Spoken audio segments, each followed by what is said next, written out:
Hello and welcome to Wimbledon Finals Saturday. It is Paolini versus Krejcikova. Paolini already down a break, but she's saved break points to go down a double break. She's holding on in this first set. Has to face another break point right here. Krejcikova, from what I've seen, playing very well, and she has got that double break now. Another error from Paolini, but Krejcikova's really been consistent with her game. She can be very hard to break through. And have a double break already in this first set. Anthony's jumping in now. Welcome. Hello. Hey, how's it going?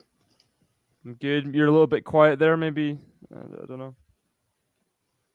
Am I coming in quiet? Yeah. Here, 1 second. I'm going to jump off, then try to fix that.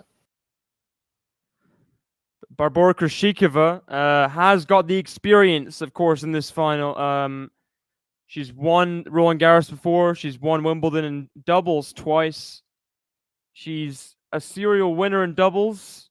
Hasn't quite replicated it overall in singles, but has kind of peaked at certain times. All like the title in Roland Garros wasn't always amazing, but getting the win there. Some of the finals against Swiatek, I'd probably put as impressive as the Roland Garros win, because of how I mean, how Swiatek was peaking at that moment. Krejcikova found a similar level to Swiatek, if not better. She could beat Swiatek in the baseline, which no one can really do regularly. And Krejcikova kind of it was incredible to watch, and what she could do against Iga was unmatched. Does look very confident so far. She had a little service game after she couldn't get the double break initially for 3-love, where she looked like it was going to be easy hold. Then it got dragged back to deuce, but just looked so confident. Paolini was defending well, but she finished off points. She closed off points, winning 18, 19 shot rallies that a lot of people have wilted in those situations against Paolini. At this Wimbledon, Krejcikova, off the back of that Rybakina win, is not doing the same. Very impressive start from the Czech. How's my audio coming in now? Is it better? Yeah, a little bit better, yeah. Okay, that's good. What do you think so far of the match? Wow, I mean, yeah, Krejcikova, it seems like an absolute. Wow. She's just so solid, that backhand down the line. Just perfectly in the corner there. Yeah, she's just so solid, and I don't know, she just decided this is my Wimbledon to win. Yeah, Krejcikova, peak level Krejcikova is a different level to a lot of players. Yeah, we're seeing that unfold. I think a lot of people kind of forgot how good peak Krejcikova is, including myself, to be honest. But yeah, I didn't expect to see her come out on a grass court at Wimbledon, but yeah, this is great. Was it 2022 Ostrava where she beat Swiatek in the final? That was one of the best finals of the last 5 years, I think. I agree. It was out of slams, especially. You always like matches that have an amazing ending too, and that last game where Swiatek was just saving match point after match point. I kind of thought Swiatek was going to come back, but yeah, that was amazing match through and through. I remember watching it on my phone underneath the breakfast table in Canada. It was just, I couldn't keep my eyes off off the match. If she found that forehand, this is just getting crazy. If she did, that was silly. I mean, it's only the first set. We've seen how Paolini can turn matches around, but this is some level from Krejcikova right now. Of course it caught. It's in. Eighth winner of the match now. To just 4 unforced errors, according to that stat. Hitting the ball so clean. And that's why it's baffled me when she goes on these kind of bad spells. It's like, if you're such a good ball striker, how do you go on how do you make errors with how good her technique is? But it must be half mental as well. It absolutely has to be, but it's so weird because she peaks so well mentally, and then the lows are just so low, which is unfortunate. Those are kind of the most frustrating players to watch and to root for. I think is the one. She's so consistent when she's consistent. Yeah, I mean, yeah, it's just I guess she's inconsistent at being consistent is her issue. So it's just it's wild. You think of some of the finals. I remember there's a final in Australia, Adelaide against Badosa. She just looked completely impenetrable, and that was like peak Badosa coming off that Indian Wells title as well. That was when she was kind of pushing. She got to number 2, but I think she was top 5 in the world at that point. Badosa, and she just dismantled her in 3 sets. Just wow, so good.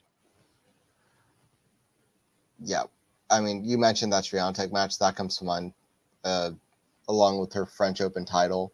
Also, what was it, Dubai last year, where she beat Swiatek in the final? She's one of these people that is capable of beating Swiatek.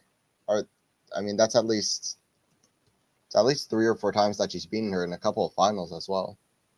Look at that return, but is the lob going to be successful?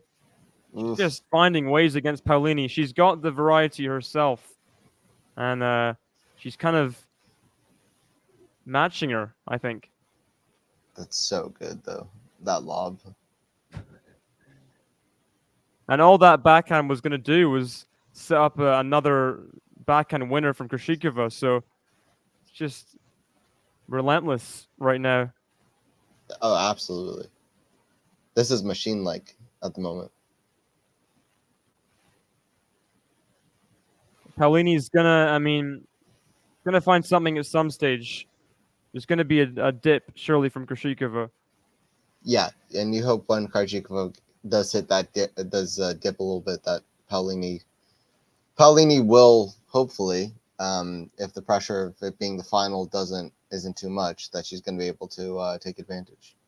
She has, I mean, that's what she's done all year, is just grit down and fight and find ways. She wasn't able to do that in the Roland Garros final, but it's kind of a different moment. We'll see. Close that forehand again, but Paolini gets the second holds. Both holds have been under pressure. That one a little bit more comfortable. Maybe something to build on second set. It does remind me of that Swiatek match where it felt like Swiatek was dictating, had full control, and Paolini was just kind of playing second fiddle and just defending and didn't really have that much that hurt Swiatek. We'll see if she is able to have something that can hurt Krejcikova here, but so far it's kind of reminding me of that final.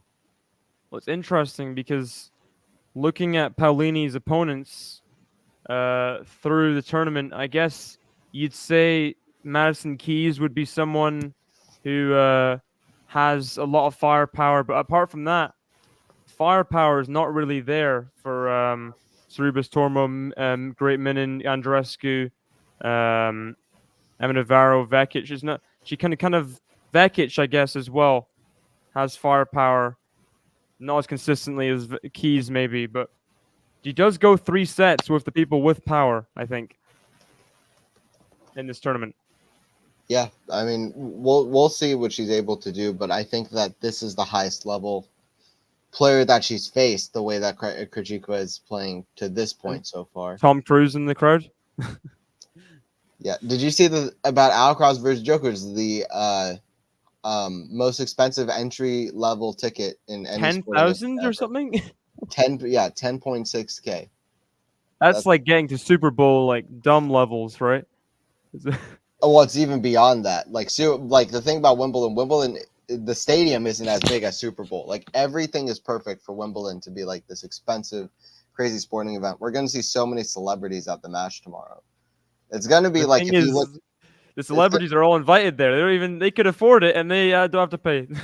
Yeah, but it's going to be if you look at the crowd, it's not going to be one person you don't recognize.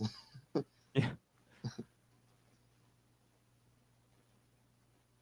They're all going to be like little lordlings from around the UK. They What could do you think? afford it. Yeah. What do you think of that match tomorrow?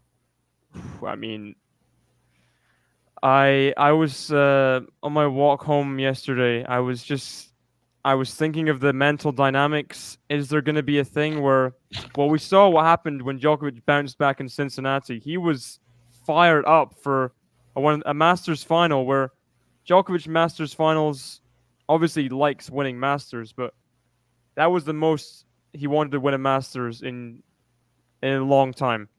Because of that immediate bounce back meeting, he just wanted to get one over Alcaraz. Do you think that dynamic still stands a year on at Wimbledon? Oh yeah, I think Novak is going to be motivated out of his wits. I think Novak is going to put it all in the final. I think Novak is going to bring it. I guess I just am more confident in Alcaraz's play, and I'm confident how he performs in finals at the moment. Maybe not more so than Novak necessarily, but Alcaraz has been in a few finals this year. This is Novak's first final of the year, and I just think Alcaraz is confident off the French Open. He's playing great. So I have Alcaraz winning it. There's But I the think first set for Barbora Krejcikova, there you go. halfway to a career channel double, Roland Garros and Wimbledon. Wow, That'd be a rare achievement. I'd dominance. like to look at the list of players. But yeah, I have Alcaraz winning, but it could go either way. And I think no, I think they're both going to bring their all. I hope it's going to be a great match. I have Alcaraz in maybe 4 sets. Four sets. Wow. Or Well, 5 sets. I don't know. It could be either one. I can understand your kind of because Djokovic has not really been there and thereabouts in tournaments. Thing is, well, the dynamics different. With, do you think Alcaraz is? I think he comes in as favorite. What do you think? Yeah, I think so. I think Alcaraz is the favorite coming in. Like I said, I think he's played the I think best that tennis. helps Djokovic. It helps Djokovic that Alcaraz is the favorite. Yeah, I think so. I think so. It makes him hungrier to get the title. He definitely comes in favorite because also he won last year in the same matchup. He's playing even better tennis now than he was a year ago. At least coming into the final. So yeah, I just think everything is looking great for Alcaraz. He's such a natural mover on the surface. His variety is so form fitted to the court. And it's really amazing to even just to watch him play. About 0 break points for Paolini. 2 of 4 taken by Krejcikova. She didn't take those 2 chances, I think, at love 2 for the double break. So it didn't really cost her because she got the double break the next service game anyway. Look at 90% first serves in as well. That's crucial with Paolini, how she can attack second serve. You just didn't give her any looking. No. Yeah, you don't really see that often. That 90% in that stat is insane. 9 out of every 10 first serves in. That's gonna dip. There's no way that can. It might be 78% or something still high, but Paolini's gonna get some looks on second serve in the second set. Yeah, but that's the thing though. Even if it dips, 78 is still that's brutal. I thought that was Borg in the crowd for a second. This guy that they're showing. Just dressed up like Borg. Yeah. Thing is, I was looking at the previous matches in the. There's what's her name? English football player retired in the women's game. Well, anyway, looking back at the run into the final, Alcaraz has had a lot more tricky opponents. Tiafoe, Humbert, Paul Medvedev, Djokovic. The match was tricky against Musetti, even though he won it in straights. But has he been battle hardened? Is he ready for the final the way Alcaraz is with the year he's had, the draw he's had, etc.? That's a good question. I agree that I don't think Novak is. Not the way that Alcaraz is. Alcaraz has played 6 matches. Novak has played 5. Novak did not have any kind of test in Runa. Against Musetti, yes, it was a little bit tough at times, no doubt about it, but he got through in straight sets. And other than that, the draw has just been pretty easy. It was an easy route. Not easy. He has won easy routes before, but not against a huge guy in the final like this, really. Yeah, I mean, well, you could argue U.S. Open last year with Medvedev, but I agree that for the most part, it's just not really happened that way. He needs to have a little bit of test, especially because Alcaraz, I think at this point, battle hardened is a good way to put it. We've seen Alcaraz have incredible runs at slams. He's not going to be tired, I don't think. And yeah, it was crucial that 5-setter, I think, as will happen in the third round, and then yeah, just some really good high level 4-set matches round after round, playing some tough opponents. Yeah, I think Alcaraz is going to be more ready for it. And who was it? Medvedev. Yeah, I think Medvedev, not a perfect opponent to prepare for Djokovic, but not a horrible one either. I mean, I think Djokovic's more attacking for sure from neutral. Yeah, definitely. But I think even though Medvedev was trying to, he just doesn't have the game and natural levels for that. Yeah, I guess I'm just comparing to like Sinner or somebody like that would be a little bit. Well, I mean, I guess you could argue Sinner might be closer, but I think probably Medvedev, in my opinion. But anyway, I think that Alcaraz is going to be more prepared. But yeah, I don't know. What do you think? Do you have a prediction for how that could go, or is it just like too up in the air? I kind of wholly trust Alcaraz and Djokovic right now. Alcaraz has got to that level. He's proved the consistency in slams. 6 of the last 7 slams has been in the semifinals. And when he wasn't there, he was in the quarters against Zverev, right? So, insane.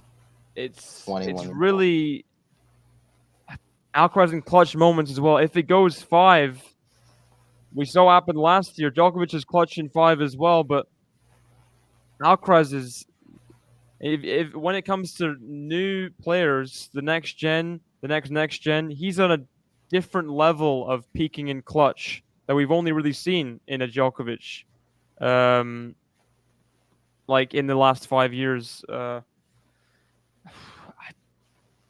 want to say that the Alcaraz match last year was kind of a slap in the face, or a wake up call for Djokovic. The fact he was kind of getting easy Wimbledon final opponents, an unproven first final slam of a slam. Berrettini, Kyrgios, never been close. He was getting nice opponents. I do trust Alcaraz more right now, though, and I did call him pre-tournament to the win against Hurkacz. Would have been an easier match, but I think Alcaraz in 5. It's a good prediction. Yeah, I mean, I agree with pretty much everything that you've said. Yeah, I personally trust Alcaraz a little bit more, but I think Djokovic is going to bring his absolute all, and it's a very close call to make, but I have to lean Alcaraz at the moment. It seems to me right now like the last sets of the way he's finished the matches against all of his last matches against Tiafoe, against Medvedev, against Humbert, against Paul. I think that's been some of the best tennis of this whole tournament. So he also wants to start better, wants a better start against Novak, I would think. Although the thing for me is he didn't have that last year and he still ended up winning. So I have to back Alcaraz. And when they're both at full strength on like a surface that like helps them both, Alcaraz. I mean, Alcaraz won Wimbledon. They lost Cincinnati final. The Madrid semi. I think Alcaraz leads the head-to-head 2-1 if you consider matches that both are there to win the match. You know what I mean? Need to ATP finals. That's Djokovic's surface. He's going to win that match. Oh, sure. Roland Garros semifinal last year, Alcaraz cramps. So I think in matches where they both are at their peak level, Alcaraz has got the better of him so far, and he has the mental edge. Yeah, I agree. That's a good way of putting it. Yeah, does it help at all that Alcaraz won that exhibition at the start of the year? I don't remember. I don't know if you remember that, I but don't think that's in you don't think anyone's so? mind. Fair No. enough.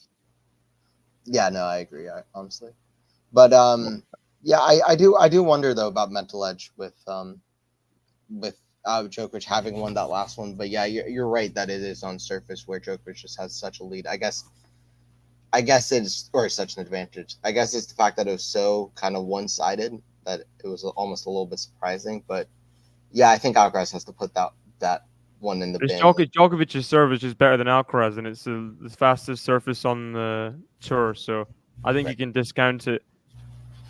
Yeah, that's fair. Yeah, Wimbledon different ball game, I guess, and Yeah, I've got outer like factors as Alcaraz. well. Djokovic with the wind and the crowd will be super against Djokovic because it's funny they always take his celebrations after the match and kind of like turn it against him, even if it's completely uh It's for his innocent. daughter, Like and the this is violin, he's playing the violin for his daughter who's learning violin and he's getting booed. It's like they just don't read the room ever, Wimbledon, do they? no, that was wild to me. That's not what he was trying to do. Just Um, so awful. Anyway, Lexi in the chat, Tom in the chat, welcome. Paolini has 2 break points here. And this might be the dip here from Krejcikova. oh yeah, we knew this was going to happen. It's come quite early in the second set. We'll see if Paolini keeps this up and if there's no break back. Might help Krejcikova a little bit. Just That's what it was going a bit too easy. Now she's just okay. I've got to start playing again. maybe it would have been better for Paolini like late in the second set, and then we would already be tied a set apiece. But for this to kind of turn around to already be happening, I'm a little bit worried that might not last in this set, but we'll see. Welcome Hugh from Facebook as well. Paolini will win. Hugh from Ghana. Yeah, Paolini has Ghanaian heritage. Welcome Hugh. Supporting Paolini. Maybe getting a temporary ban on YouTube soon. Oh well, not if I have anything to do with it. I won't be banning you as a mod. No.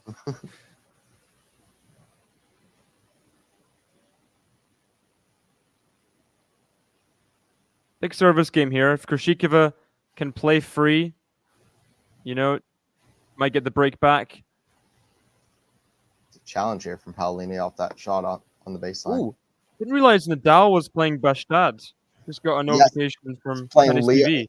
He's playing Leo Borg in the first round. Such a weird kind of generation match, eh? Yeah, that's insane. You got Alcaraz versus Djokovic, then you got Borg versus Rafa. Top comment: we got Nadal Borg on clay before GTA 6. That's finally who would have been the real best clay court player. That's gonna be it. That's gonna be a big ticket. That's gonna be the most expensive entry level ticket right after Wimbledon just did it. I want to see that. Things are expensive anyway in Sweden, so I wonder if his dad is gonna show up. I mean, if he was to show up at any match of his sons, it would be the one against Nadal. You would have to. Paolini, look at these winners. I mean, wow. We knew she was going to fight back, but taking advantage of some of those errors that last game, trying to propel herself in the second set. Yeah, and when she needs it, she does have a little bit of power herself. I mean, not a crazy amount, but when she has her feet, ready in position, that's when she's playing some of her best tennis. It's just like, especially from inside the court as well. She can finish shots. Yes, definitely. It's not like a sinner backhand pass from behind the baseline, but you're not expecting that from Paolini, are you? No, yeah, it's more about like kind of building out the points and then finding a finishing shot from inside the baseline. Welcome, Sean. Welcome. Love these play-by-plays. Unfortunately, we can't really do play-by-play. No. Only a couple days away until we could do play-by-play again, right? Yeah, For sure. Well, play-by-play for the Rafa versus Borg. Yeah, covering Yamamunar versus Krejcikova, first round of something like that. The truly blockbuster match of the century. This is what we're all waiting for. And the rally is 40 shots now. Who's gonna win the rally? Good matches in Hamburg, to be fair. I don't like that draw. Oh, that's not good from Paolini, but she'll get. No, she won't get away with it. No. Oh man. Good effort from Krejcikova. Great defense, picking up that ball. You kind of have to understand why Paolini laughs as well, because, I mean, you're getting demolished in the first set, even though, I mean, you don't have Look at this that much backhand. to do with it. You just go over it. You go over up the line, right? Oh, you have to. Go over. I mean, why she didn't even hit that hard, did she? Cross court. She's going for angle and precision when it's just. I think she's in between two minds and just plays the wrong shot. Surely you play that volley safe. I mean, that was very shot wild. selection has been good from Paolini, but not there. But saves the break point. Another error from Krejcikova. She's still not at it in this second set. Welcome, Minor, Anthony, and David. Yeah. Great match this so far. Yeah, very good, very good. More competitive now, I think. Yeah, definitely interested to see how Paolini shows up here in this late stages of this game. Oh, wow. Ooh. Look at that. Great backhand down the line. Pace. I mean, that's the thing for Paolini. She probably just needs like a few longer exchanges and to be able to get to that point where she can kind of. Krejcikova annoyed at the crowd for making noise during the point. Wimbledon has his whole quiet, hushed reputation, but they do get loud sometimes when they like someone and they don't like someone else. They can get rowdy. Yeah. Oh, absolutely. That's usually that can happen when you're just like, oh, we want perfect kind of silence thing. Like, they're not innocent. The Wimbledon crowd. No, not even close. I don't think. Ring for Pau because I don't like one tour wonders. I mean, one slam wonder is still harsh because she's been top 5 in the world. Like, I agree. Even though she's won one slam, I still wouldn't call Ostapenko a one slam wonder either because she's won so many big titles. Yeah, well, particularly Krejcikova has been world number 2. I mean, that shows a consistency year round. That's definitely beyond just the idea of winning a slam. I mean, she's won a few masters as well, and also you see her prowess in doubles, and you're like, this is a player who has so much potential to do so much more and has shown it. So if she wins the final, there'll be a 2 slam wonder, and then what? Isn't that what we want? We want the 1 slam wonders to win a second slam, so then they're legitimized, right? Yeah, I think so. It's just the idea that people have that some Grand Slam runs mean Fluky. more than others, and maybe in some way they do, but I mean, come on, a Grand Slam run is a Grand Slam run. You're beating some of the best players in the world. I agree. That's what we want.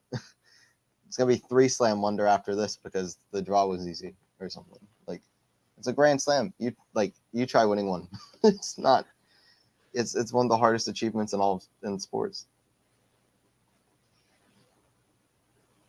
I mean, if someone wins multiple 500s, I just don't think they're a 1 slam wonder. And a 1,000 at that as well. I mean, honestly, I just think like winning a 1,000, and then I'm just like, it's not a 1 slam wonder. That kind of confirms it to me.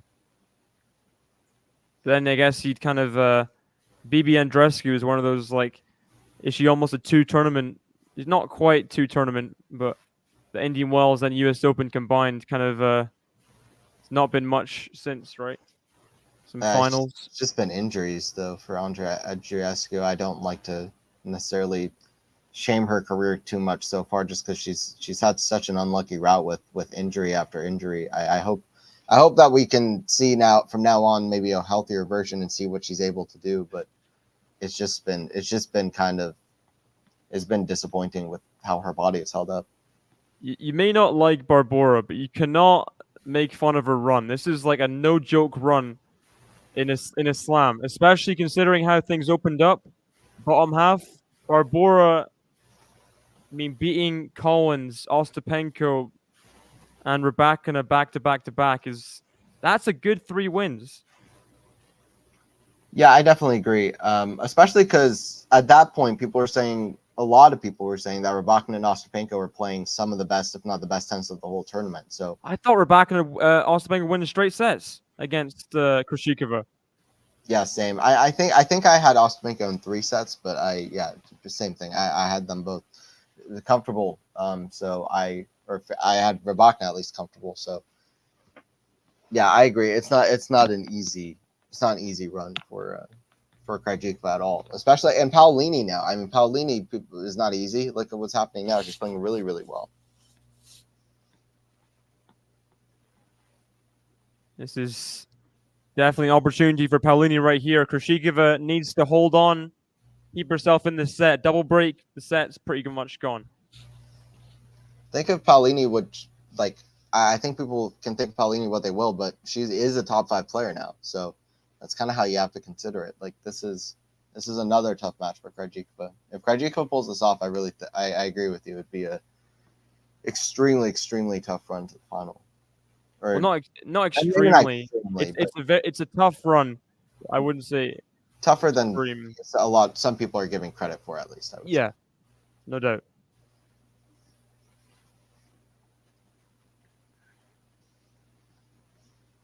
It's interesting. I was looking at the order of play. Brian Bros playing Legends doubles later. Have you watching any of that? I haven't been, but I should. I just don't really have access to watch that stuff right now, to be honest. But that's fun. They're going to be doing. There's a way. Moments away from starting. No, I said when there's a will, there's a way. Oh, when there's a will, there's a way. Yeah. That's true. There's always some way to find something, even if it's not completely. It's okay. We don't need to completely delve too deep into that. Okay. This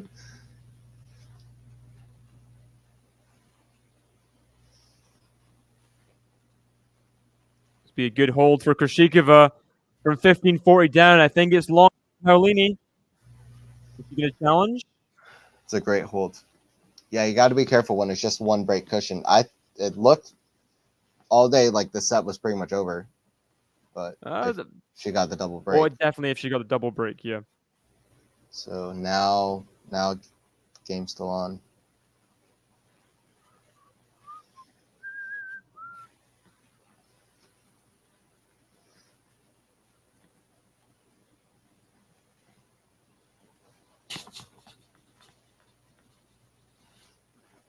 I feel like this is a crucial game. I feel like this is the game where Krejcikova is going to absolutely just kind of step up and try to break her. I think if Paolini wins this game, we're going to a 3rd set. It's a fair comment, but great return. But then the backhand it's got to be just a little bit of nerves after how well the set went, right? The first set. It seems that way, yeah. It's been partially Paolini playing better, but it's also partially been Krejcikova not. The errors are just the errors. Yeah, exactly. The first one was all winners, but now she's mishitting a lot of shots, and she's allowed Paolini to kind of play her game much more. The return there though, very low. Yeah, absolutely. Feel like a big point this. 15-all. Oh, look at that. Chalk flew up on the ace there. Ooh, it's perfect. Perfect from Jasmine Paolini.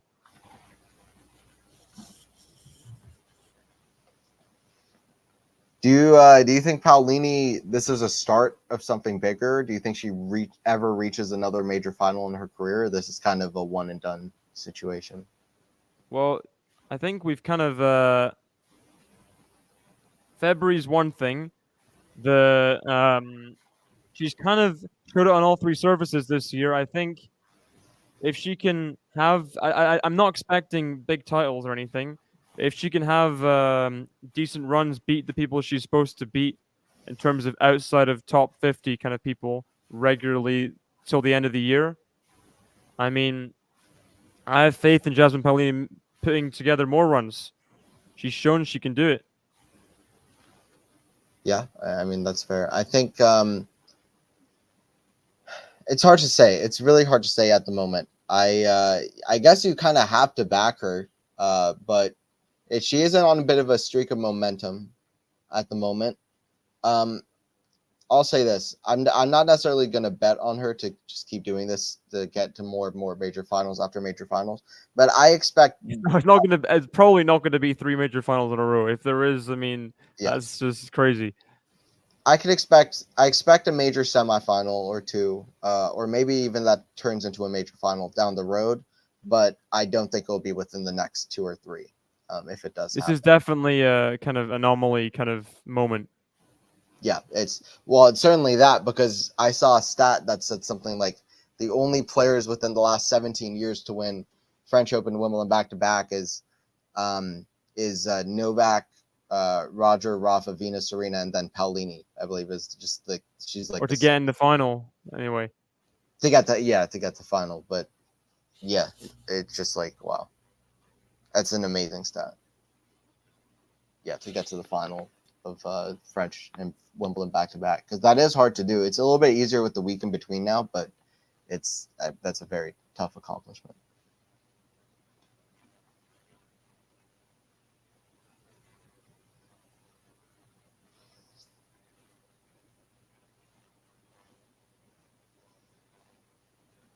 Feel like Big hold here for Krejcikova. But 1-4 has to hold. Has to hold. It's a great women's event because listen, it's looking like we're going to go 3 sets. When's the last time we've had a women's event or any Grand Slam with semis and finals all being 3 sets or all going to the deciding set?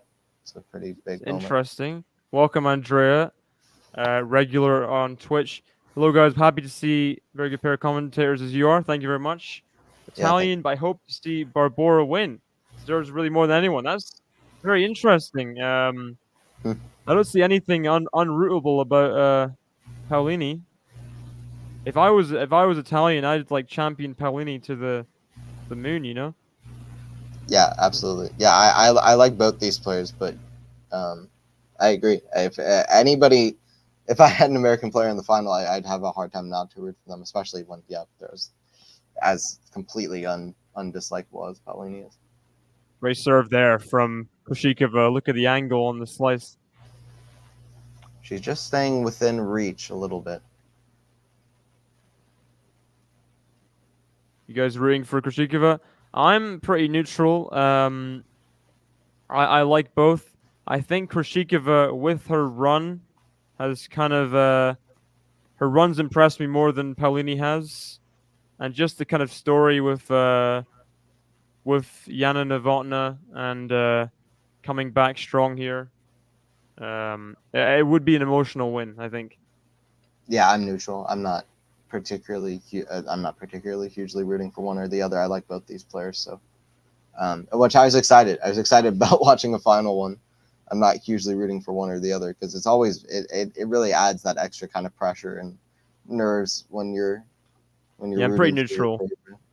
Pretty neutral. Every time Barb screams, it sounds like fault. You're not wrong. It does.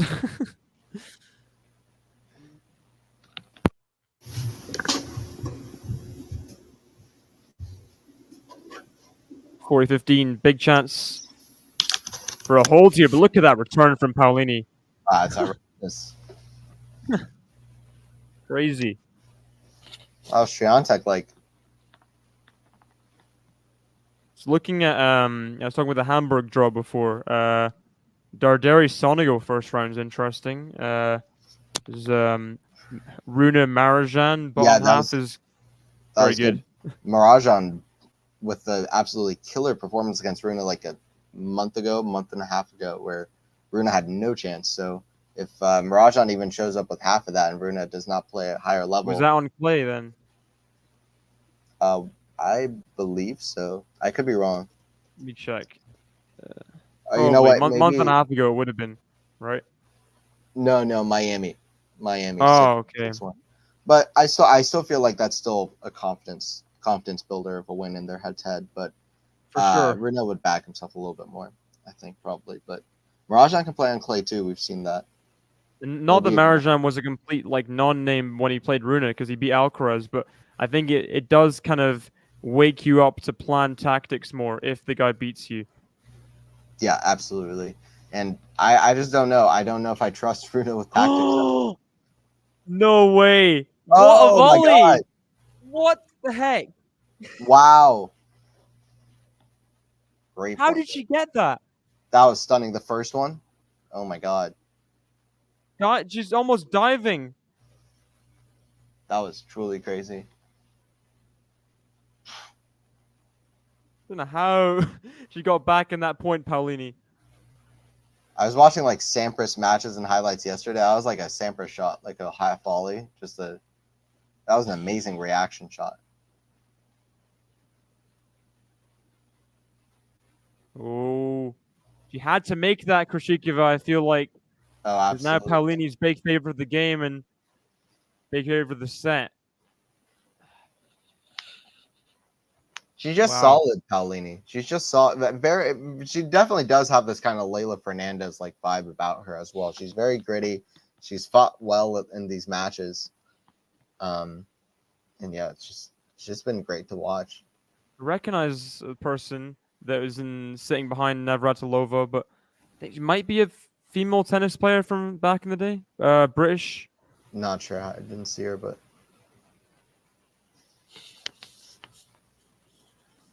And Krejcikova not covering herself in complete glory after that first point. Just no. That volley was a must make, and now it's a set decider there at that point. No doubt. It's like the volley was kind of the nail in the grave a little bit for this set. Not for the match, but doubles like overhead there though, very just comfortable. Paolini's in control, which we'll see. We'll see how what changes coming into the third set. But what do you think of that Vekic versus Paolini semifinal? I personally thought it was one of the best women's matches I've seen in the last maybe couple of years. It's really good. I'm not gonna say the best, but it was up there as one of the more memorable matches to me.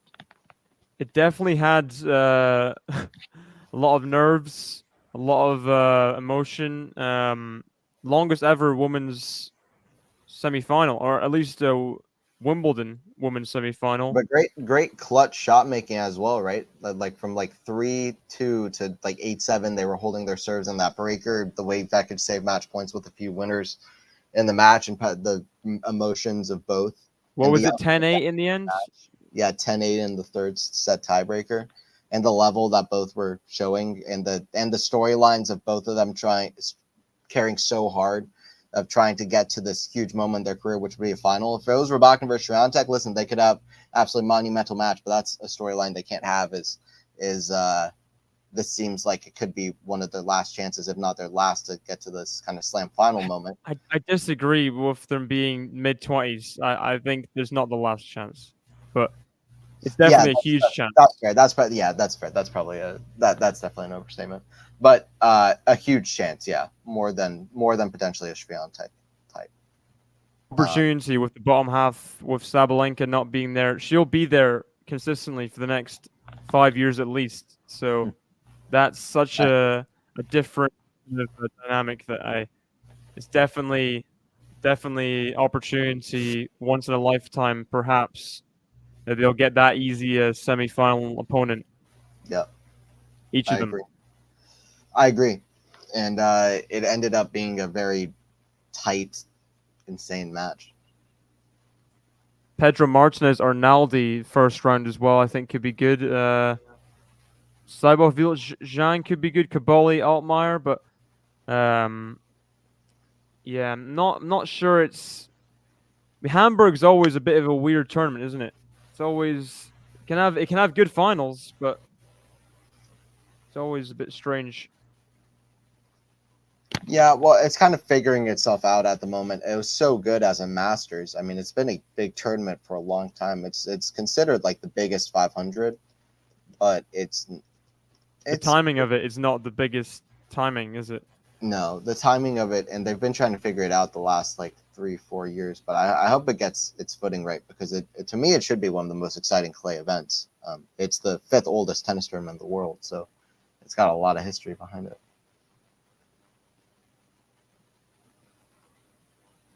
Leo Borg is Bjorn Borg's son. Very blonde, very Swedish. Did you He's see not the really thing had that much success, really, Borg, has he? Leo Borg said something to Bjorn, saying something like to his dad, saying, I don't want you to tell me anything about tennis. You know nothing about tennis or something. I just find that kind of hilarious. That you could even say Father-son relationship still exists with probably, arguably, 4th best player ever. Yeah. 4th, 5th. It's kind I of, don't know. Sampras, Laver, maybe you might have to put he's up there. around there, but it's kind of the untapped potential. Kind of might push him 4th or 5th. But it's just the argument, right? Because it's like he had the, it's untapped potential, but it's not like Del Potro. It's like And Del he didn't Potro. go to Australia. He didn't even play Australian Open barely. He would have That's probably true. probably would have won more slams. That's true. That's like a Jimmy Connors situation where Connors ended with 8, but he should have really probably had like 12, 13, 14 if he had played Australia. Oh, that always looked wide. That drop shot. What do you think? I think it landed in, though. It looked like it was going to go out. That looked in at the last moment. If it's out, it's set points for Paolini for back-to-back 6-2s. I mean, we've seen it WTA a lot. One's a one-sided set, and it is out. Oof, I didn't see any chop. close. Is it all right? Match points then. I mean, Paolini serves first, start of the 3rd set as well. Krejcikova really has not handled the the advantage of a set well, and Paolini roars into a 3rd set. Wow. Very quickly into a 3rd set we are. Sinner Novak Davis Cup situation, 6-2, then another 6-2 against you, right back to back. 2 very one-sided sets. And Paolini, I guess it does help just having the pressure less off you down a set. But you do need your opponent to kind of give you a helping hand, and that's all Paolini needed to just storm away, really. Yeah. Well, Paolini's won a 3-setter in 2 of her last 3 matches, which it does help you. It does build that confidence when you've done that. Krejcikova, obviously, a 3-set over Rybakina. That's her only 3-set match since the first round. But yeah, it's going to be interesting to see. Did you see? There's a person on Twitter who randomly. It was one of those random tweets where they said right before the draw came out, whoever draws Kudermetova in the first round is going to win the whole thing, Wimbledon. And that's like the craziest prediction, because Krejcikova drew Kudermetova in the first round, and now she's in the final, one set away. Kudermetova and then win slams normally. I have no idea why she said surely that. There's a basis on that comment. You can't just say that out of nowhere. Yeah, there's something deeper here. There's got to be a conspiracy of some kind that something that we don't. There's some kind of betting odds you figured out that we don't. Well, she's kind of like she's a top opponent, but not quite like she doesn't normally beat the best of the best. So she's kind of it's a good preparation match if you're playing well to kind of show your level, and there is a little bit of it makes sense in some ways. But you also I just also think about the way the draws are picked. Like if Wang draws Kudermetova in the first round, then I'm not going to say Wang has a great chance of winning. No offense to Wang or to anybody, but I just also or any name outside the top 30. I'm just like, I don't know. I mean, wouldn't- was Krejcikova? She wasn't in the bad quarter though, was she? Or was she? Might have been Krejcikova in the bad quarter. the evil quarter with Rebecca and people. No, no, she was not. Yeah, because that was a 1 quarter. She was in the semi, so she was on the other side of that. She kind of avoided like the whole Samsonova, Kalinskaya, Wozniacki, Fernandez, all in a big mess. Pegula, Dart, Bolter, Yeah, it was an absolute Jabeur. I mean, that was a nightmare. bloodbath. Yeah, yeah, it was the quarter of death. Insane. She got into the section with Vondrousova and Collins and Swiatek Ostapenko, which not necessarily easy either. I think the easiest quarter was quarter 3, where it was Vekic versus Sun in the quarterfinals. But yeah, I mean, Crazy. Vondrousova, first Wimbledon winner to lose first round the next year since Steffi Graf, which is surprising that Steffi during that time did lose to random player I've never heard of, Laurie McNeil. I guess was that the time that was when Monica Seles was really picking up, and maybe the pressure was on a little bit. I don't think so. Actually, it was like right in between her, like right in between a run where she won like 5 Wimbledons, like almost consecutively. It was like right in between there. She won Wimbledon, then she lost first round. I think she won Wimbledon again the next year. I think that was right after Celis.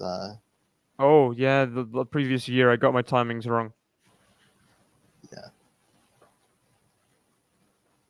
Crazy she came back so quickly.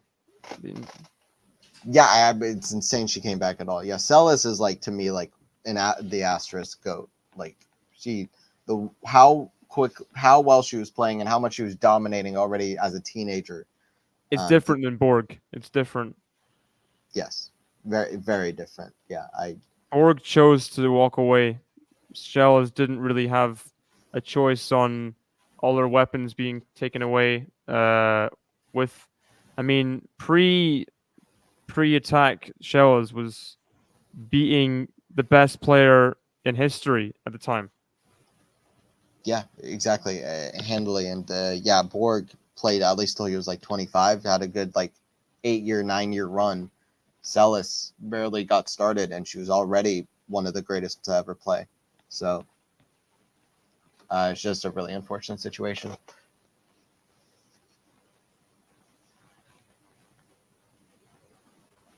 I was looking at the Bestad draw with Nadal. Could play Nori second round, which could be fun. Nadal, Nori. Have those two played before? I think they have. It almost I sounds think familiar. Barcelona sounds like they would have played then. Let's see. Nori. Yeah, Barcelona 2021 6-1 6-4 for Rafa. And then last year, Nori beat Rafa. Kind of, that was his match. Kind of before. Well, it's just, yeah.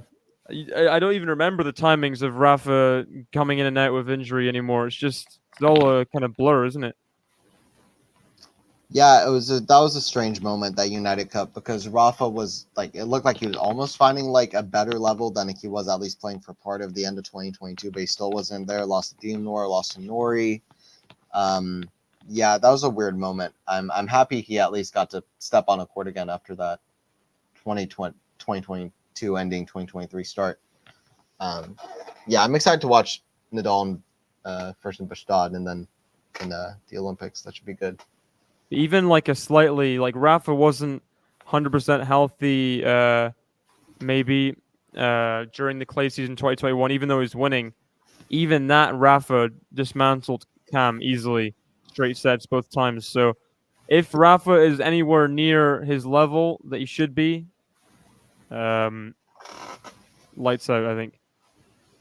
Yeah, absolutely. Yeah, I would almost. I think it's a tough draw actually. Even Navone in there could be tough too, a little bit, but then Casper on the other side would be interesting. I think it's a tough draw. That should be a great tournament lead up into the Olympics. I hope we can build some hype for the tennis Olympics because If he gets the semis against Rude, though, you just know Rude's just gonna kind of let him walk over him. well, I don't Here's know. your title, Rafa.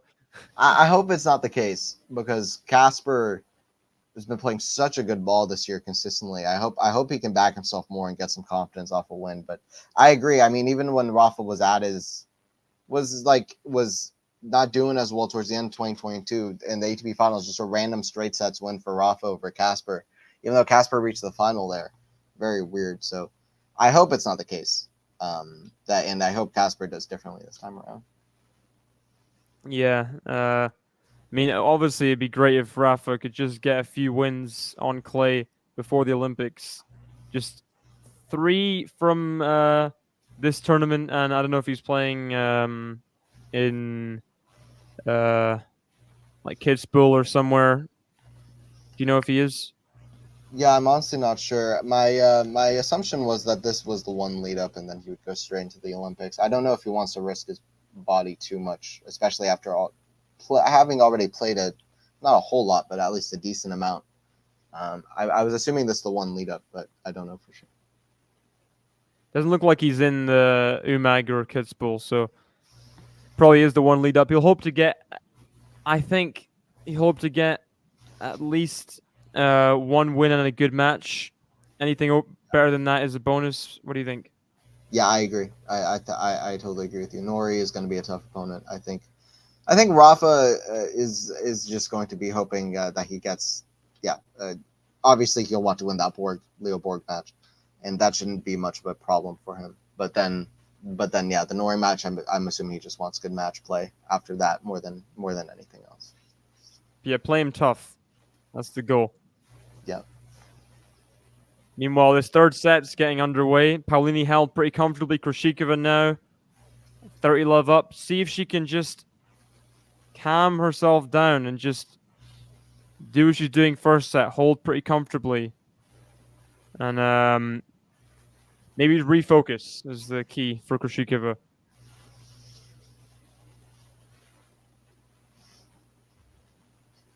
What do you think?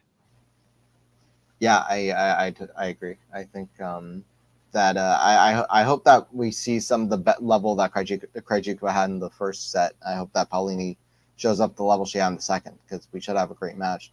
If that does happen, I kind of back Krejcikova, but we'll see if she can find that again. She just needs to kind of. But do you think if it goes close and there's match points saved, do you think Paolini has the edge? I think she could. Yes. Well, here's what Krejcikova said. She said against Rybakina in the third set, she wasn't thinking at all in that third set. She was just playing completely on instincts. And she's got to be thinking right now a little bit. I hope. There's got to be some. I mean, she's not human if there's no worries or doubts lingering a little bit. Yeah, no, it's definitely. I mean, a bit of an overstatement to say she wasn't thinking at all. I'm sure, but she. Yeah, I mean, I know that there's got to be that kind of doubt and that kind of knowing that these are the moments that you're going to have to live with for the next year or two and really for the rest of your life. That just makes it tough. So small margins. Just 1 or 2 points can really turn a match. So, yeah, it's impossible not to think about it. But also, I guess in terms of strategy and stuff, Krejcikova was talking, like, I really was just thinking, like, playing on instincts and just choose a corner, choose a spot on the court, and then just kind of go for it. How was Rybakina's service day in the semis? Not good. Yeah, she did serve with much more. When the first serve's not firing, it's just kind of, it's a bit worrying, especially when their movement is not elite to her corners.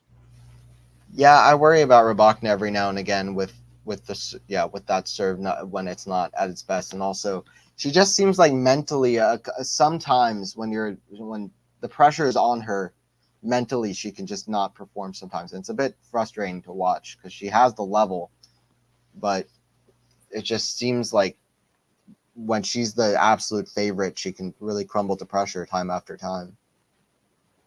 It's definitely fair. I mean, you She won Wimbledon.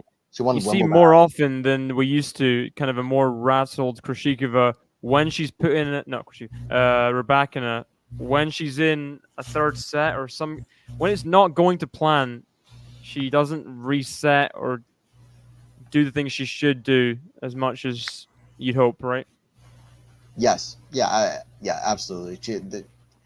There's no kind of like backup plan as much as you would like, and yeah, kind of take your time. It's all very rushed, and I don't know. You sometimes accuse Swiatek of that that as well, though. So it's not just Rybakina. Yeah, oh yeah, for sure. But I just feel like sometimes with Rybakina, you just have to have that kind of have to have that will to add to the power, and sometimes I just feel like I don't know. Sometimes I worry about it. His backhand errors are flying a little bit from Rybakina. Just 3 easy holds now in this third set. She's the rally tolerance. You kind of expect Krejcikova to be the flag bearer of that, but Paolini definitely has more in this set so far. Yeah, I'll be back in a moment and step off during the changeover.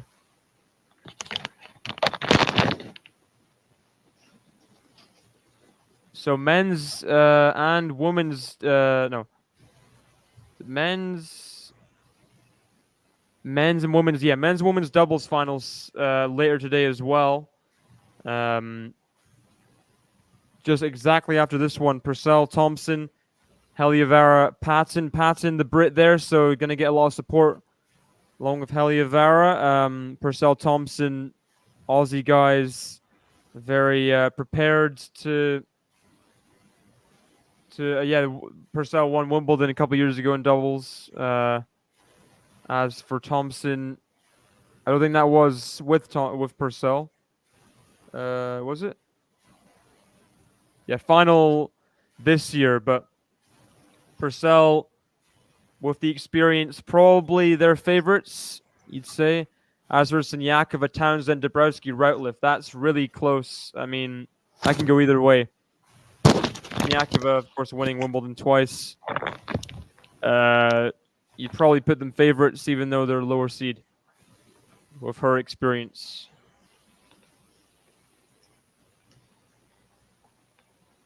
I think I said Alcaraz in 5, and did you say Alcaraz in 4, or did you change it to 5? No, I'm gonna go with 4, but I'm feeling pretty 50-50 between those two. But I'm gonna go with 4 sets.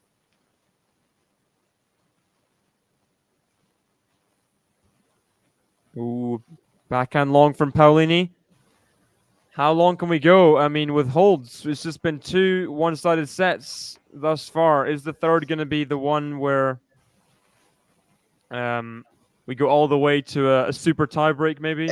It always is. If it's a 6-2, then a 2-6, you just know the third set is going to be crazy. It seems to always pan out that way. They're barely losing points on serve at this point, or at least they're just. I'd like to have a look at the previous. I mean, I remember. Did last year's final go 3 sets as well? No, very, very, very straightforward for Vondrousova over Jabeur. Jabeur just didn't show up that day, and Vondrousova just took it. But Jabeur was not there in the final last year, unfortunately. Yeah, you're kind of expecting it to go 3, but then it just didn't. It's kind of almost an anticlimax. Yeah, I mean, I was just hoping for Ons to show up, and she just did not that day. It was just, the level was poor on her side after such good matches, beating Rybakina and Sabalenka back to back. But that whole match, I was just didn't seem like Ons ever really found her game at all. Wow, Krejcikova's hitting her forehand better now. Yeah, very good. So good. I mean, so the 2 matches before last year did go 3 sets, but I don't remember that Rybakina Jabeur match being so one-sided in the third. Jabeur, I thought in that second and third sets of the Rybakina match, I think it's underrated how well she played. I think it was the most impressive tennis I've ever seen from Ons Jabeur, at least up there. It was stunning. It was next level. Rybakina didn't even play badly at all. Jabeur was playing next level. It was really crazy tennis. So I think if Jabeur showed up with that level of tennis in the final, she would have won easily. I think it would have been straight sets the other way, but she just did not do that.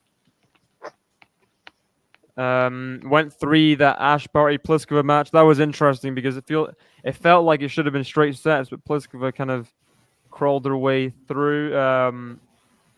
For that, a lot of straight set matches in women's finals. Serena beat Iga Radwanska 6-2, 2012 in the third set. Yes, the last time until a close-ish third set was 2006. Amelie Mauresmo versus Justine Henin. Been a while. That was 6-4 even. So it really doesn't get close in three setters very often. Well, I will just say if there's going to be any tournament that kind of changes it around, it would feel fitting if it's this one because we've had some really close, interesting matches. Yeah, would not be surprised if this is the one that there's a 9-7 that Venus Williams, Lindsay Davenport. I would imagine this would be the chance for a tiebreak. This kind of final. Yes, I think so. Either a tiebreaker or 7-5, 6-4 situation. It seems like that's absolutely where we're going to. As both players having their chances on the return, but missing. Yeah, it's but also both players doing well to keep control off their serving well, and then doing well off +1, staying in control. They're kind of not in control. It's more, from what I see, they at least they get the serve in, but the player on the offense is the returner who's missing for me, anyway. I don't know. I think at least Krejcikova, I feel like she's been serving just been very straightforward. And then, Paolini, I don't know. I guess I'm relative to her standards of serving, it's been relatively comfortable, in my opinion. It's been comfortable. They're quick games. I think Krejcikova could be doing a bit better. Yeah, that's fair as well. I'm looking at Krejcikova's finals record. So she's 7-5 in finals. She's she's 1-1 in WTA 1000 finals. Obviously, she's 1-0 in Grand Slam finals. So 2-1 in big tournaments, 2-2 in WTA 500. It's really good to be 2-1 in big finals. Those are the first 3 finals of your career. So that's impressive. She lost her last final to Zhang in Zhangzhou last year in October. And yeah, the last big title she won was obviously that one to Swiatek in Dubai last year in February. Before that, they traded finals. Yeah, that's true. Yeah, but she's the only. Krejcikova is the only. Like Swiatek's finals record is so crazy. Krejcikova is one of the only players to ever have beaten Swiatek in a final to this point in her career. So Krejcikova can play pretty clutch. Still, is that still a stat? If not the only one of 2 or something something like that. 22-4. That's insane. If that's still true, that's insane. Swiatek's won her last 11 finals. Yeah, since so here's the stat. Since 2019 when Swiatek was 17 or something. She lost to Hertzog, right? Yeah, only Krejcikova and Sabalenka since then. That's a pub quiz kind of. Yeah. Who did Swiatek lose the final to before she won Roland Garros in 2020? Who does Iga absolutely not want to see on the other side of the net when she plays a final? Oh, dude, you lost. Sabalenka. Yeah, Sabalenka Madrid. Yeah, that was unreal, that final. And that's you always felt like Sabalenka with the serve was definitely. I felt she was favorite all throughout, and it's just Iga hanging in there, I think. Yeah, well, yeah, and also the return dynamic. Swiatek won like 50% of serve points in the third set. She was getting her serves are being absolutely pummeled Sabalenka loves her ground strokes as well on those courts. Ooh, the crowd getting involved there. They were yelling before she hit the ball, but I think luckily for everyone, Krejcikova put away the next forehand volley. It wasn't the best overhead. No. I'll tell you what, Krejcikova was ready for it though. That's kind of also doubles experience, good reactions, being ready for. She's used to it coming back.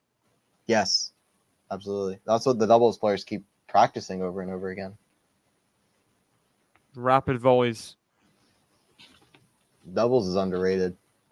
Ooh, double fault, 40 love. So, has there been any close games in this third set? No. It's been a 40. Has there been a 40-30? There was one 40-30. Even though it was it didn't seem like a particularly close 40-30, but there was a 40-30 game. Sometimes the 40-30s are just 40-30, but the player is very comfortable. Yes, in the hold. that's more so what it was. Yeah, I'd challenge that. If I was Paolini. Looked out from this angle. Yeah, I mean, look close from this angle, I should say. Krejcikova was very confident. No challenge. So 3-0, and it's the best anyone's done in terms of holding, collective holding. Oh, I think it was out. I thought it was close.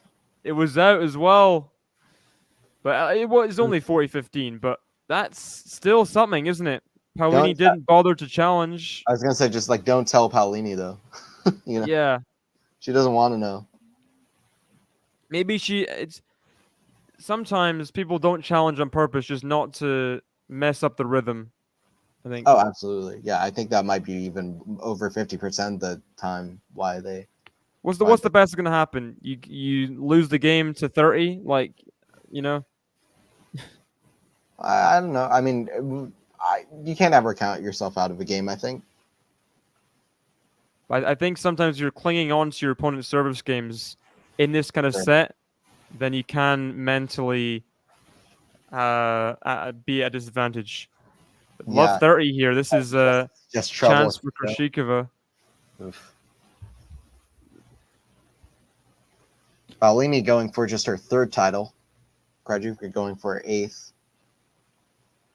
Oh, she's going to get there. She can't get there. Good volley from Paolini. That's very solid. That's very similar to the point we had just in the opposite way, where Paolini had that great get off the overhead. And then Krejcikova saw with the volley. Almost the opposite thing happening there.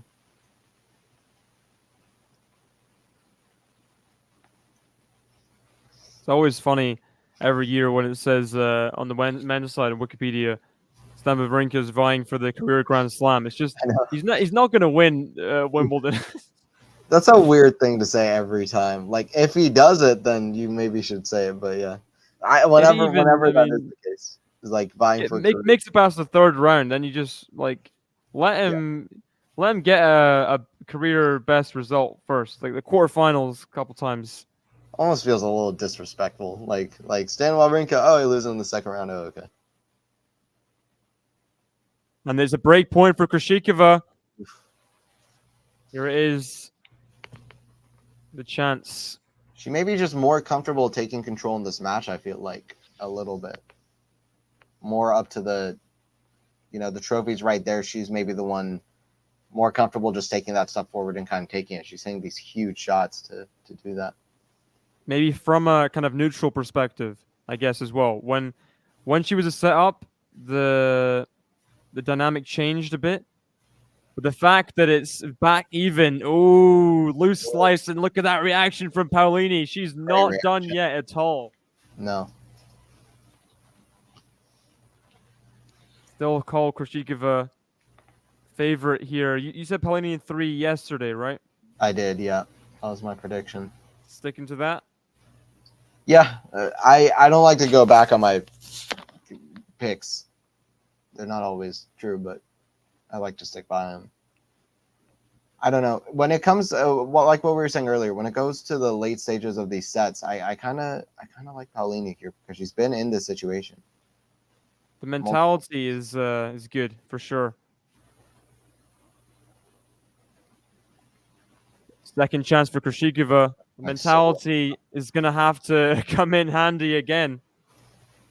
Yeah, she's gonna have to pick up her game because Krejcikova is coming in with bullets here. And all she could do was really hit out on that forehand and hope. Yes. This is what Krejcikova is doing so well, taking that ball early, not really letting Paolini set her feet and have any kind of time at all to even think.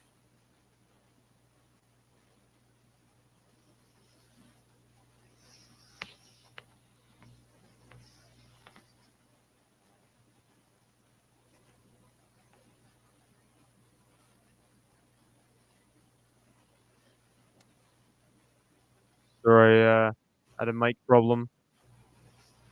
Oh, you're good. You're good. Here we go. So it's a break point for Krejcikova. Big moment. Big moment. Oh, man. Oh, not the double on break point. Was it? Double fall from Paolini and Oh, Krejcikova 3 up. that's brutal. That was brutal because she took so much time in between that first and second. And it's always a dangerous moment. Krejcikova 2 games away from the Wimbledon trophy. It's not It always. might be another one of these kind of comfortable-ish. I've gone to heaven to have a completely white screen. Well, oh yeah, you're not showing up for me. Just, yeah, I'll refresh. All right. Their prediction, no, I think I know Anthony's. Yep, I know Isaki, but of course we'll be rooting for Novak. Yeah, yeah. No, I'm excited for. I'm really excited for that one. The hype for that one is insane. Last year it was really hyped up, but we didn't have Cincinnati, we didn't have Wimbledon yet, and to know that Alcaraz is definitely capable of beating Novak in a final like that, in a slam final like that, it just makes it all the better. All right. Yeah, I see you now, much clearer. So what I was gonna say? It looks like it's gonna be another one of these kind of comfortable-ish third set wins, but we got to see Krejcikova. We saw her when she was up a set. She really wilted. She's got to prove it, hasn't she? That she's not scared of the finish line. Yes, that's the biggest thing here at the moment, I think. Let's see what happens. Bad backhand. Moments. All nerves, that backhand. Yeah, definitely.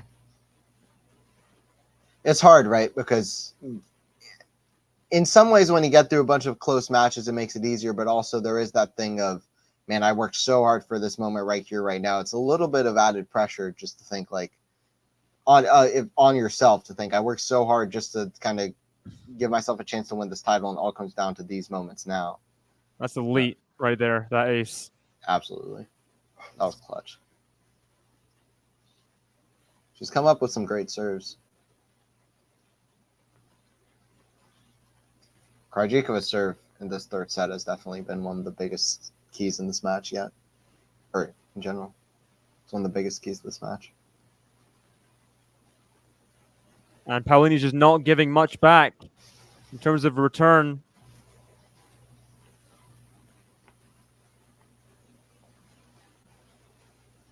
Looking like she'll be a game away. And we know Paolini can come back from deficits. This is a whole nother level. Yeah. Look at that serve at 40 love up. I mean, she's just not relenting on serve, Krejcikova. No. And she didn't take much time there either. It was like a minute and a half game or something. But just huge serve after huge serve. Yeah. Big serving there. It's 5-3. Crowd, they want to see Paolini just hold on. No one wants to see another 6-3, a break of serve here at 3-5. Yeah. The crowd wants a Vekic Paolini situation. Yeah. They want him to go another couple hours. That would be really crazy. The next forehands, not quite in. I mean, No. this could be Paolini's chance just to calm herself. That was a very raggedy-looking return game. Yes. But that was an awkward looking forehand from Krejcikova. We'll see if she holds her nerve.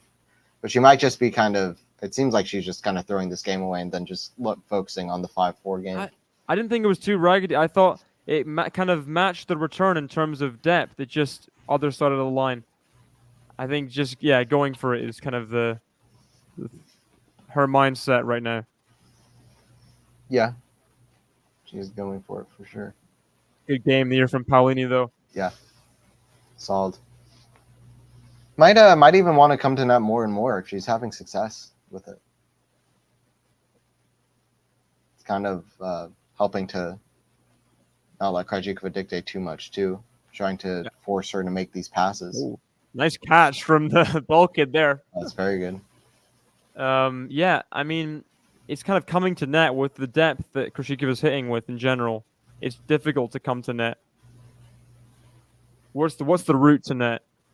Right. Yeah, I think just to kind of, if you can just keep it deep and kind of put like Paolini hit there, hit a great serve and then hit a +1 and then come in off of that one. If she can do that, I think is the route to do it. But maybe on the return game, it's going to be harder. Even then, that was not a bad serve, but Krejcikova just treated it like it was nothing. Yeah, it's tough. Hear the effort Paolini put into it, but Krejcikova all over it and just 3 points away.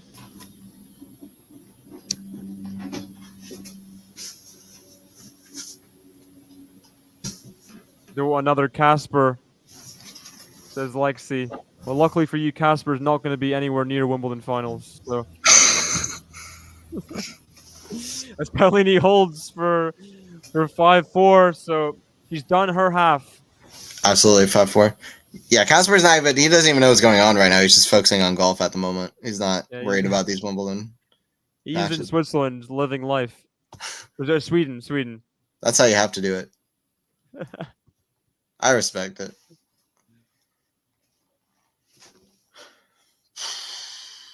Huge moments here. Do you think it's a comfortable game, or we got some a little bit more interesting here? I think we might have a couple match points saved, but Krejcikova holds to 30. One or two match points saved, hold to 30. Interesting. Yeah, I think we go to deuce, and I don't know which way it comes out, to be honest. I think at this point, just seeing what we've seen to this point, I'll have to bank on Krejcikova holding because she's serving so well. Yeah, I mean, the only hiccup could be just the nerves have not been there. Will they come now? She didn't serve out against Ostapenko in that second set, had to win the tiebreak. I mean, does she have what it takes just to freely move through the ball? She barely took time serving for that 4-3 game, but I have a feeling that she might have to take a little bit more in this game. Good first serve, though. Wow, that's just such a confident start. Oh, man. This is a player that's won, like 7-8 Grand Slams in doubles. Like, that gives you a little bit of confidence, I think. Not even necessarily like under court at least eight more times than Paolini, at least, right? Yes. And I think it's just like just having gone that deep in this level is absolutely huge. Whether it's at Wimbledon, Australia, just like it's huge. Defense is so good from Paolini here. When's it going to pay off? Not now. Yeah. It's maybe not there. Maybe not her day. Good run. All good things have to come to an end. 3 points away, Krejcikova, closest she's been to a Grand Slam title since winning it. Yeah, the French in 2021. And that was against Pavlyuchenkova in 3, right? Pavlyuchenkova in 3. Wait. No, I'm forgetting, but. Oh, double fault at 30 love. Ooh. So not quite done yet. Is she just going to take another second or just going to step up right to the line? Yeah, just no respite. Immediate serving. Yeah, it was Pavlyuchenkova in 3 sets. It was saving that match point in the semifinals as well against Zachary, which was crucial for That Krejcikova. 9-7 in the 9-7. I remember a lot of people devastated for Zachary around me at that moment. I was devastated for Zachary. I think I literally didn't even watch the final. To be honest, but just about made a ball before and then misses the backhands later in the rally. Oh, here we go. This it's First a huge serve needed moment for Krejcikova right now. It could be the slider out wide. It could be helpful. Slider out wide's been a good serve for her in this match. Can she find it right here? Will be more nerves.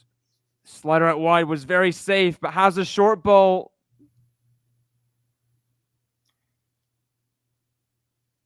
Oh my gosh. Some intense rallies here. Oh, the errors are flowing.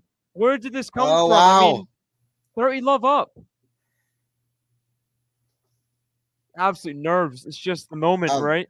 Yeah, those 3 points are the manifestation of just pure nerves and anxieties of trying to serve this out and knowing that you're at that finish line, just nerves. 2 points away at 30 love. She just can't win any of the next 3 points to get to match point.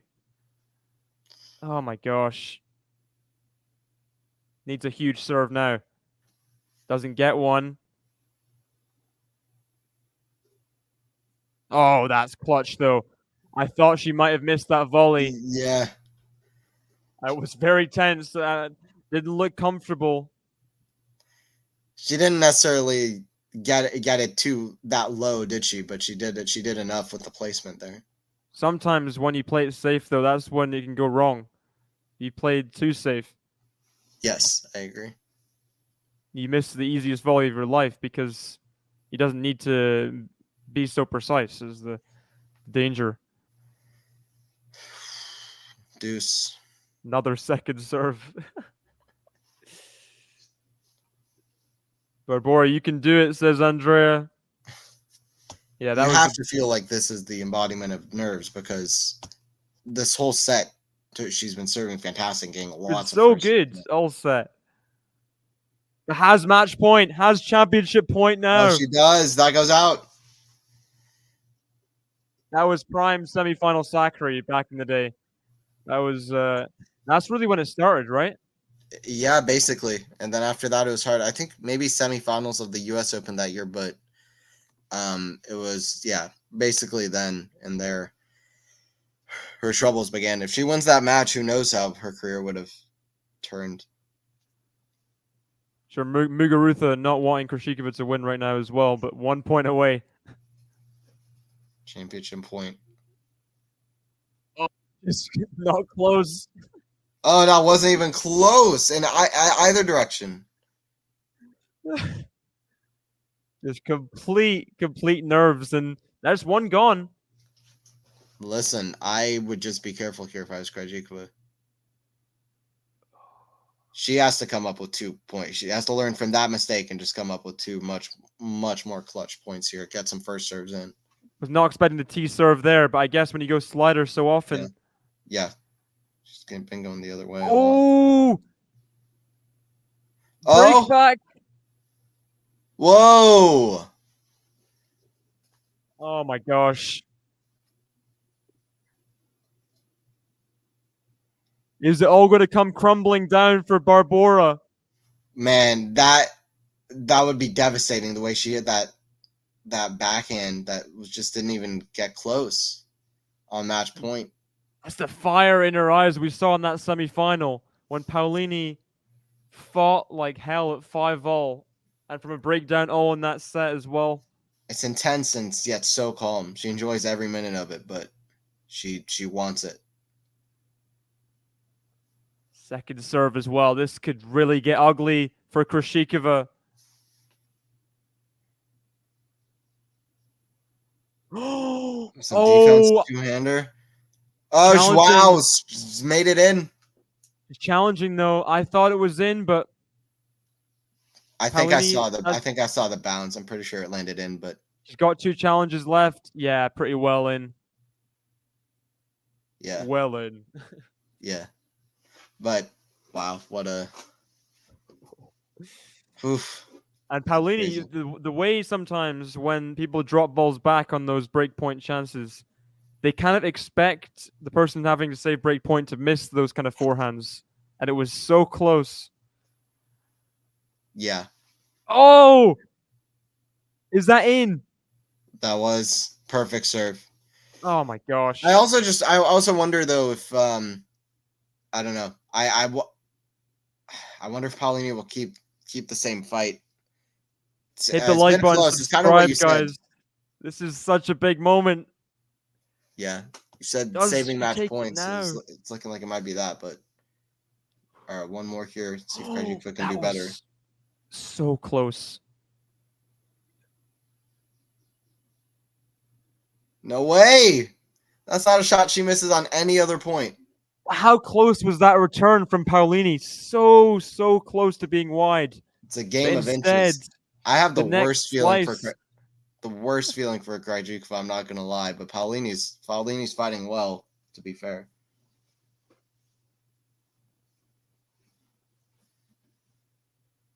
It's still past tense. The run already happened. It's the final now.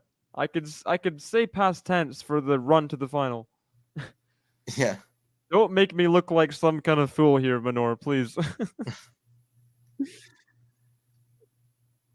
No, it's Oh, not a you good just miss got to from make that Paolini either. There, return. Just got to. 100% have to make that because, oh man, it's just Krejcikova is missing herself. You have to make her play. You got to make her play, but third match point, does she play just passive? What do you think? I think Krejcikova plays a much better match point here, but let's see. Oh, that's out! She doesn't need to play passive. What a serve. What a serving performance in that third set. Clutch. Wow.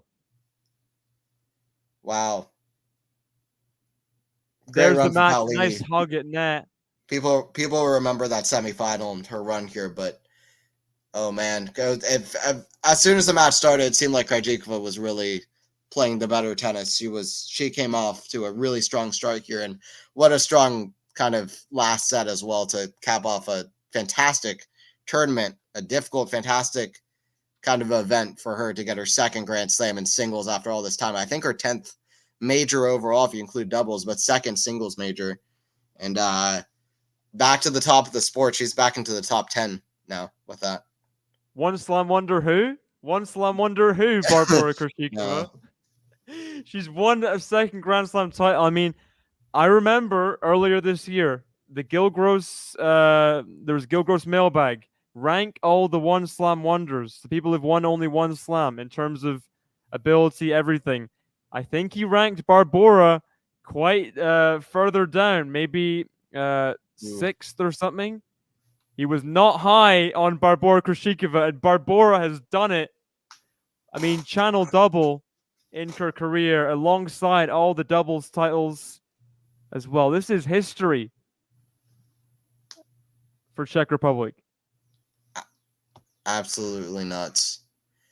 Eighth title for Krejcikova, and yeah, I just hope she doesn't make any big four comments. Not even saying if she is or isn't. I'm just saying like let the tennis speak for itself. We saw she was basically had a curse on her after she said that after Dubai. She's won like 2 of her last 8 matches coming into Wimbledon. Now she's won the whole event. I hope she keeps it family based. But I'm sure. I mean, it's pretty happy and just calm reaction to winning the slam. I guess she's done it before.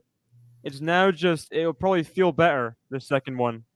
I think she has so much self-belief that I feel like she's thinking of it like listen, this is my second. I'm hoping to win a third, a fourth. Like, I don't know. And I think it is that confidence from the doubles majors. I think it's that confidence from having been world number 2. And She's a winner. we've She's a seen winner, it before. no doubt.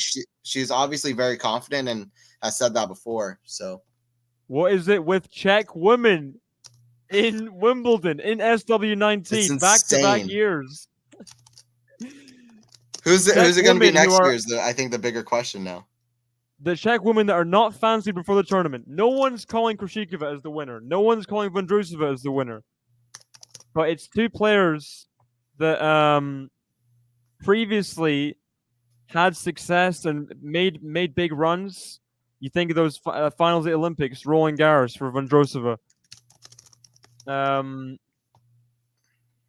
mean, it's great. It's great for Krejcikova. It's great for her team. You just see how they celebrate together. This does just guarantee herself seeded those big events. And she'll be WTA finals most likely as well. If she backs this up with a few more results. Wow. Yeah, I hope for that. It's very interesting top 10 now. Krejcikova, Collins, Sakkari, Zhang.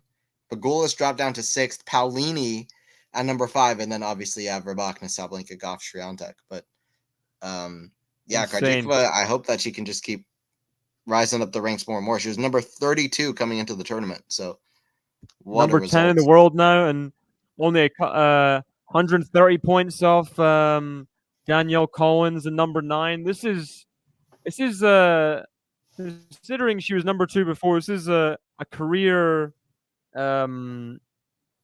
what's the word? Career altering, but career just getting it right in the right direction again.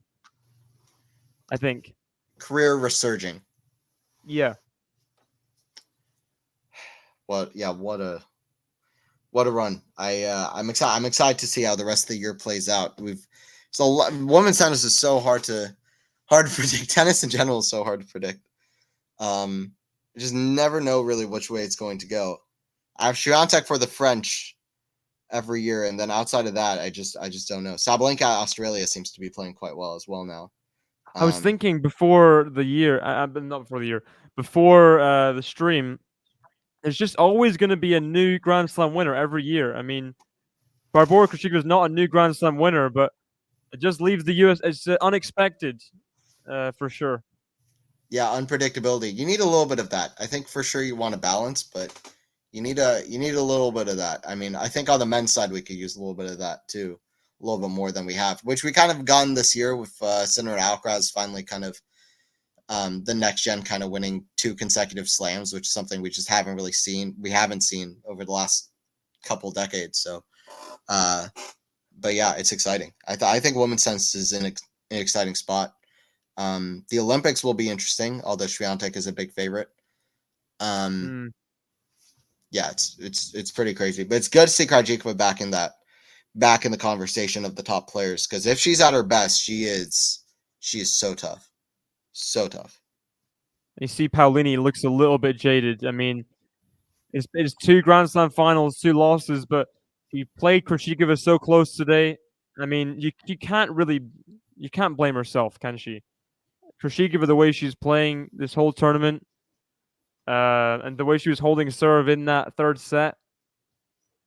I mean, I guess having those chances at the 5-4 game might make it hurt more. What do you think?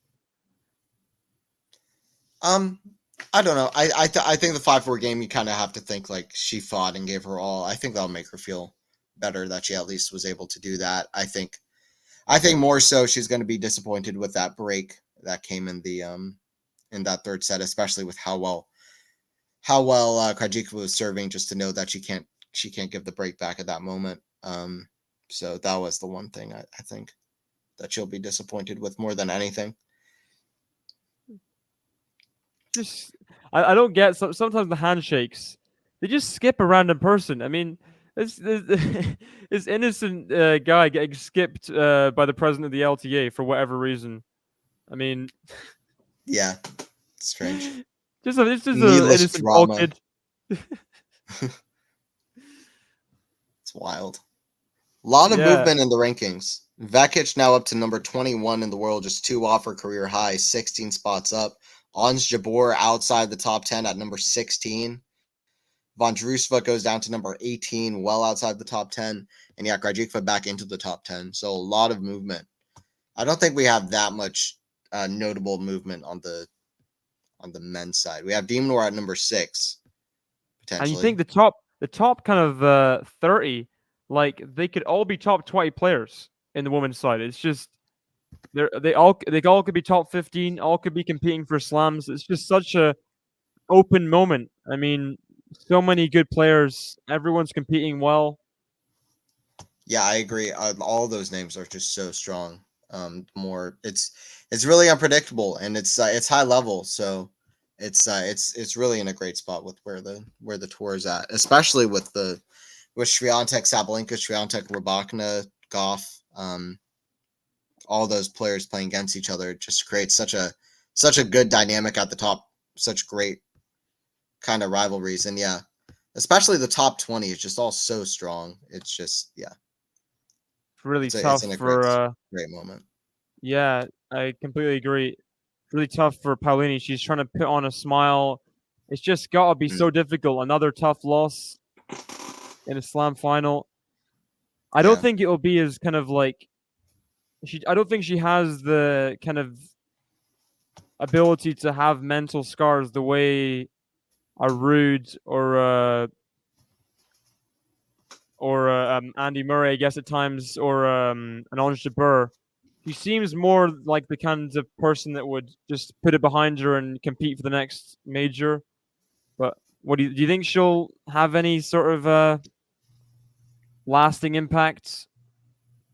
Yeah, I think so. I mean, I don't know about.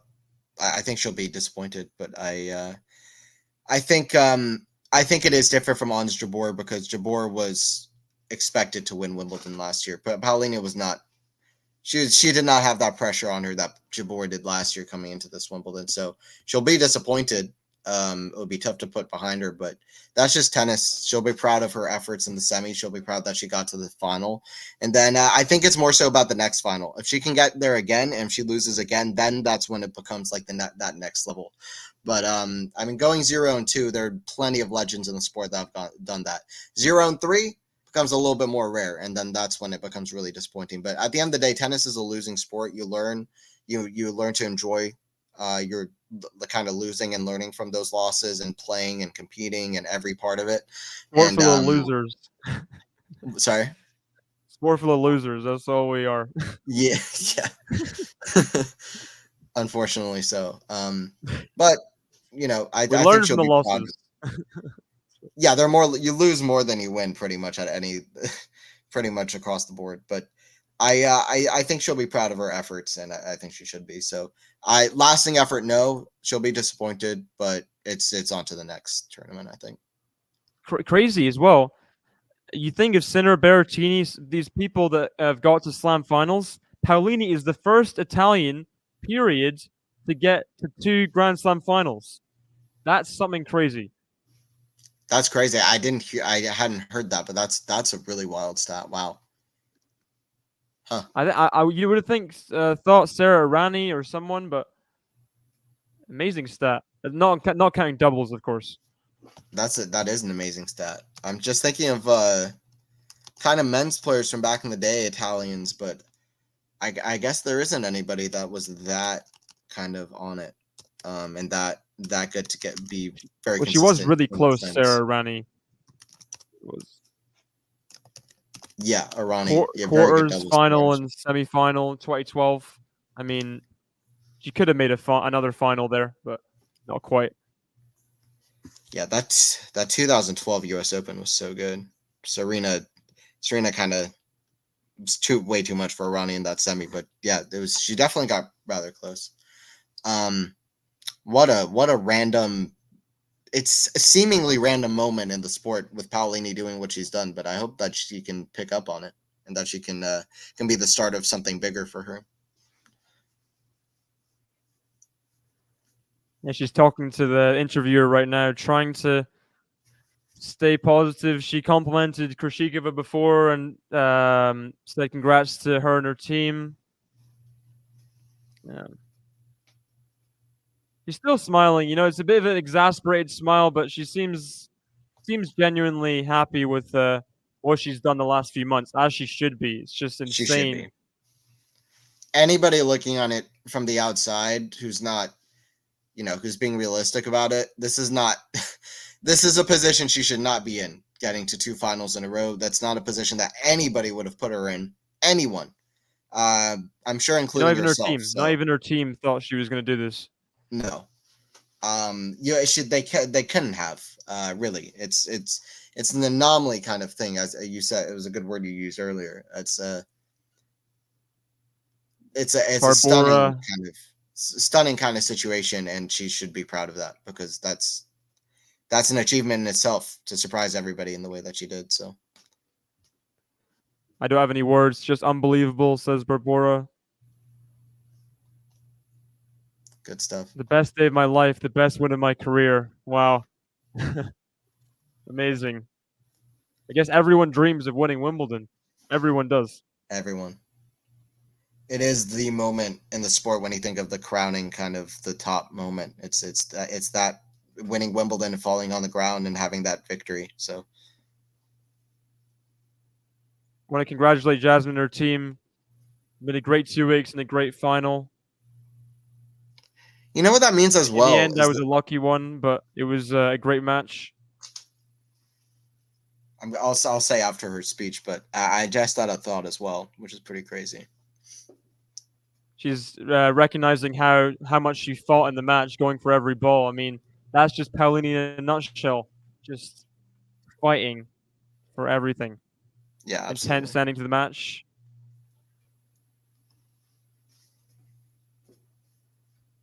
What do you put yourself through emotionally to get through the match? Telling herself to be brave.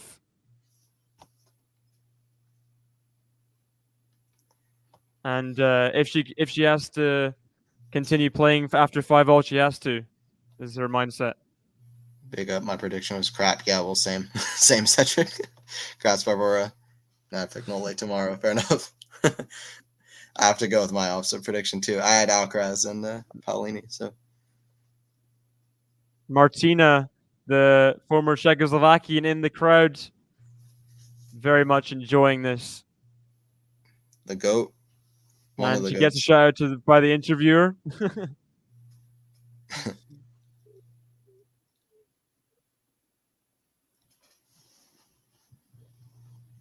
What will it mean to Czechia? Says an interviewer. To your family and your country. Nobody believed it.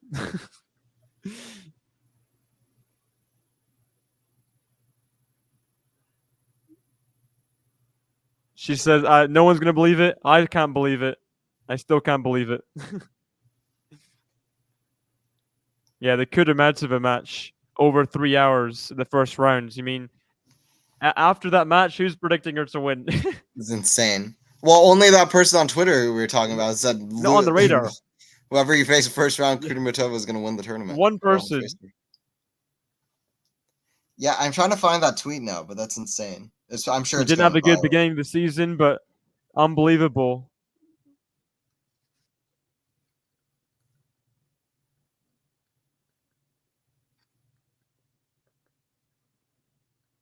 And now they're talking about Yana Novotna. Everyone's going to cry. No, this is... Yeah, Novotna dying a few years ago, sadly. She won it in 1998 and was coaching Krejcikova for a long time.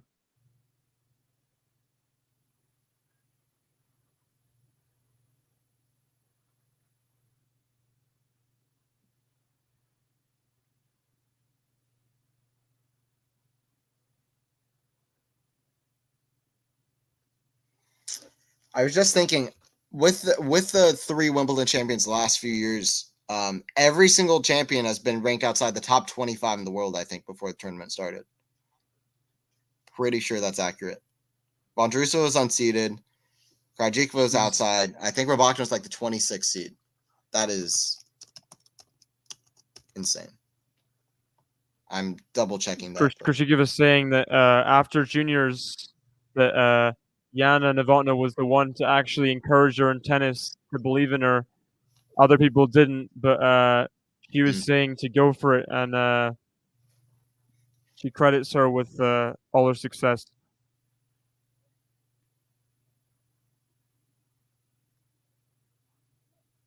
She can't believe that she's won the same title as Yana, her idol.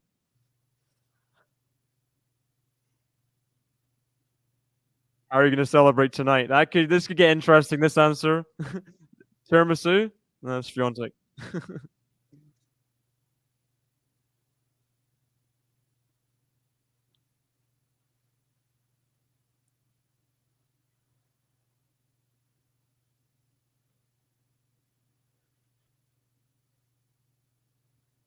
She'll need some time to talk to her team, plan some party.